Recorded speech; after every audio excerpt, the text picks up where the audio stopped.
She won't be wearing a face mask, and making them compulsory affects our human rights. Good morning, Leah. Now, you really feel passionate about this, don't you? I'm incredibly passionate about this, and so passionate, in fact, that I put together a demonstration on Sunday, which is not something I've ever done in my life before. But it was as a result of the reactions I was seeing on social media amongst the community of people I've come to know under the umbrella of Keep Britain Free. These people have come together through our deep concerns of the harms that we're seeing caused by lockdown, and the mask wearing mandation was just the tipping point for all of us. And I saw their reactions, their responses, and I literally put out a tweet. It went viral, and it just kind of went from there. And I couldn't believe that we actually had several hundred people turning up. But during the day, we also had even more arriving once they'd seen Sky Television do their live, talking about what we were there for, what we were speaking about. And of course, it is a much bigger picture than just wearing masks. But at the moment, that today is what's causing an enormous amount of fear. I've actually got people who are talking about suicide, and they're talking to me every single day about their fear of what this actually means. The government, the distrust in the government. Matt Le Tissier did a poll yesterday with his 500,000 followers, and it came back with a 90% don't trust the government. So we're in a position where people are finding every piece of legislation brought in through statutory instruments, which means that a minister can write a new law, and that can be passed just like that, and we're all supposed to just abide by it. It hasn't gone through the normal rigorous exposure of various parliamentarian debates and risk assessments and so on and so on.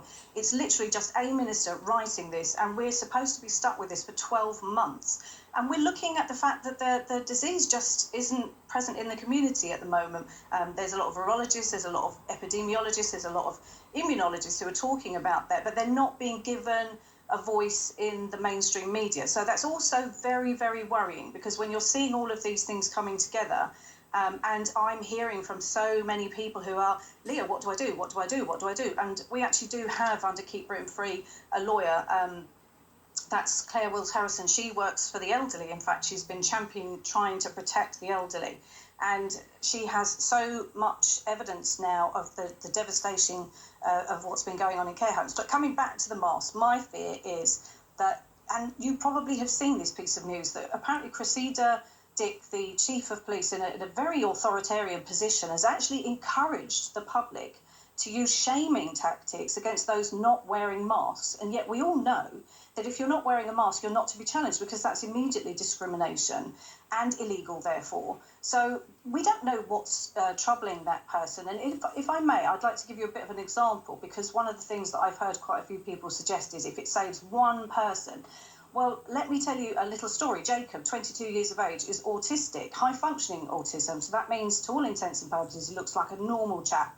Just walking into a shop, he may have his parent with him, or maybe no, because, you know, he's perfectly fine otherwise. But he is petrified of not being able to see people's faces, because he's had to, over his lifetime, he's had to really work very hard to study people's facial expressions to understand what the meaning of what they're trying to tell you is.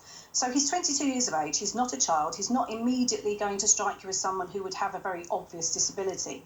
So let's imagine that Fred comes along. Fred's really finding it very frustrating that this chap's not wearing a mask. So he immediately feels, and Cressida Dick has decided to encourage people to do that, which I think is a really serious, a very dangerous thing for somebody in her position to suggest, that this chap now, Fred, can start to abuse and bully him. I just want to step, because we can't say that Cressida Dick has necessarily encouraged people to shame people in the street, but let's bring in Natalie McDermott here.